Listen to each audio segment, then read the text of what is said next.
पाठ 10 प्रेमचंद के फटे जूते। पाठ परिचय। प्रस्तुत निबंध में लेखक ने प्रसिद्ध कथाकार मुंशी प्रेमचंद जी के व्यक्तित्व की विशेषताओं को उजागर किया है।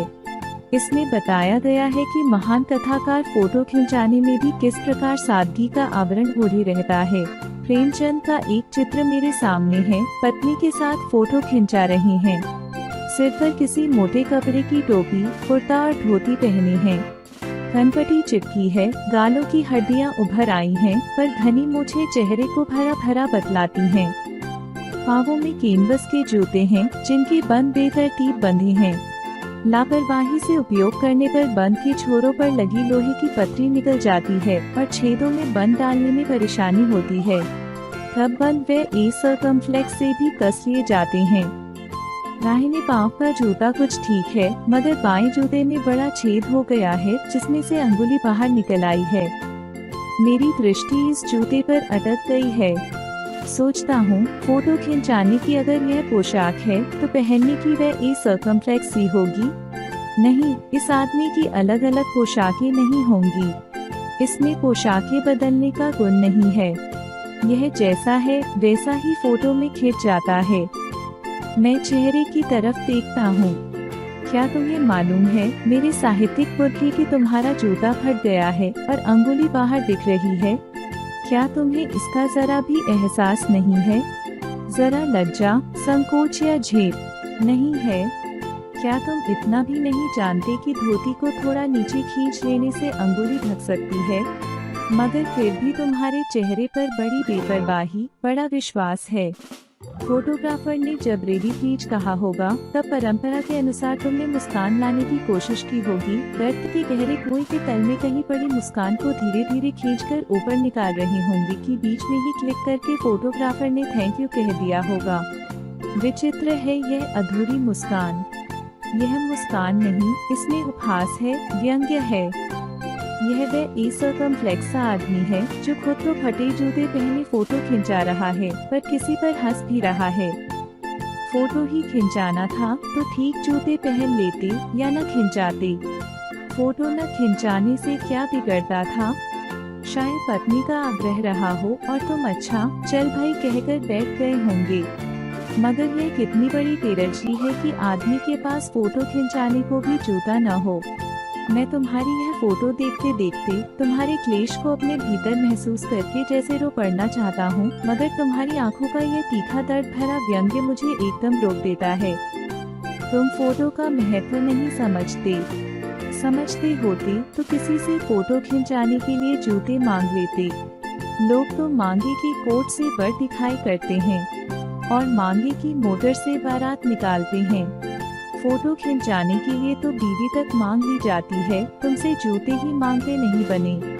तुम फोटो का महत्व नहीं जानते। लोग तो इधर चुप रहकर फोटो खिंचाते हैं जिससे फोटो में खुशबू आ जाए। गंदे से गंदे आदमी की फोटो भी खुशबू देती है। टोपी आठ आने में मिल जाती है और जूते उस जमाने में भी 5 रुपए से कम में क्या मिलते होंगे। जूता हमेशा टोपी से कीमती रहा है। अब तो जूते की कीमत और बढ़ गई है और एक जूते पर 2500 टोपियां न्यौछावर होती हैं। तुम भी जूते और टोपी के आनुपातिक मूल्य के मारे हुए थे।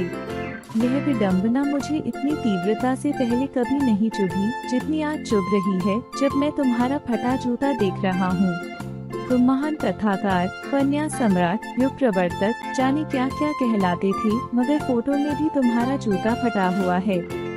मेरा जूता भी कोई अच्छा नहीं है। यो ऊपर से अच्छा दिखता है।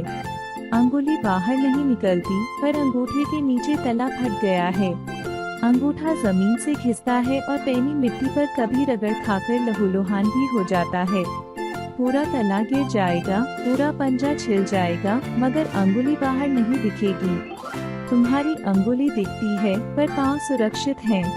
मेरी अंगुली ढकी है, पर पंजा नीचे घिस रहा है। तुम पर्दे का महत्व ही नहीं जानते। हम पर्दे पर कुर्बान हो रहे हैं। तुम फटा जूता बड़े ठाठ से पहने हो। मैं ऐसे नहीं पहन सकता। फोटो तो जिंदगी भर इस तरह नहीं खिंचाऊंगी सर्कमफ्लेक्स, चाहे कोई जीवनी बिना फोटो की ही छाप दे। तुम्हारी यह व्यंग्य मुस्कान मेरे हौसले पस्त कर देती है। क्या मतलब है इसका? कौन सी मुस्कान है यह? क्या होरी का गोदान हो गया? क्या पूस की रात में पशु हल्कों का खेत चर गए? क्या सुजान भगत का लड़का मर गया क्योंकि डॉक्टर क्लब छोड़कर नहीं आ सकते? नहीं, मुझे लगता है माधो औरत की कफन के चंदे की शराब पी गया। वही मुस्कान मालूम होती है। मैं तुम्हारा जूता फिर देखता हूँ। वह ई सर्कमफ्लेक्स से फट गया। यह मेरी जनता के लेखक क्या बहुत चक्कर काटते रहे? क्या बनिए के तगादे से बचने के लिए मील 2 मील का चक्कर लगाकर घर लौटते रहे?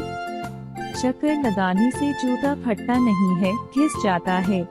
कुंभन दास का जूता भी फतेहपुर सीकरी जाने आने में घिस गया था। उसे बड़ा पछतावा हुआ। उसने कहा आवत जात पन्हैया घिस गई, बिसर गयो हरि नाम। और ऐसे बुलाकर देने वालों के लिए कहा था, जिनके देखे तो कुपटत है, तिनको करबो परे सलाम। चलने से जूता घिसता है, फटता नहीं। तुम्हारा जूता वह ई सर्कमफ्लेक्स से फट गया। मुझे लगता है तुम किसी सख्त चीज को ठोकर मारते रहे हो। कोई चीज जो परत दर परत सदियों से जम गई है, उसे शायद तुमने ठोकर मार मार कर अपना जूता फाड़ लिया। कोई टीला जो रास्ते पर खड़ा हो गया था, उस पर तुमने अपना जूता आजमाया। तुम उसे बचाकर उसके बगल से भी तो निकल सकते थे। टीलों से समझौता भी तो हो जाता है।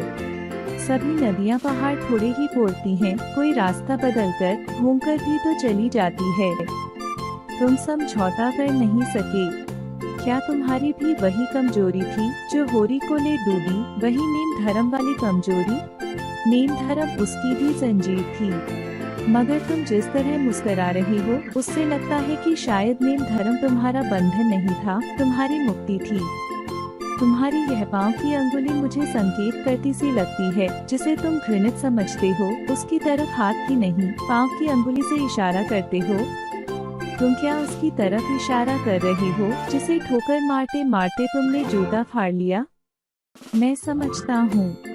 तुम्हारी अंगुली का इशारा भी समझता हूँ और यह व्यंग्य मुस्कान भी समझता हूँ। तुम मुझ पर या हम सभी पर हंस रहे हो, उन पर जो अंगुली छिपाए और तलुआ घिसाए चल रहे हैं, उन पर जो टीले को बरकाकर बाजू से निकल रहे हैं। तुम कह रही हो मैंने तो ठोकर मार मार कर जूता फाड़ लिया, अंगुली बाहर निकल आई, पर पाँव बचा रहा और मैं चलता रहा। मगर तुम अंगुली को ढांकने की चिंता में तलुबे का नाश कर रहे हो। तुम चलोगे वे ई सर्कमफ्लेक्स से? मैं समझता हूँ। मैं तुम्हारे फटे जूते की बात समझता हूँ, अंगुली का इशारा समझता हूँ, तुम्हारी व्यंग्य मुस्कान समझता हूँ। हरिशंकर परसाई। शब्दार्थ, वर्ड मीनिंग, दृष्टि, नजर, साइट। पुरखे, पूर्वज, फोरफादर। लज्जा, शर्म, शेम। क्लेश, दुख, सौरो। इतर, सुगंधित द्रव, परफ्यूम। संकेत, इशारा, इंडिकेशन। तगादा, मांग, डिमांड।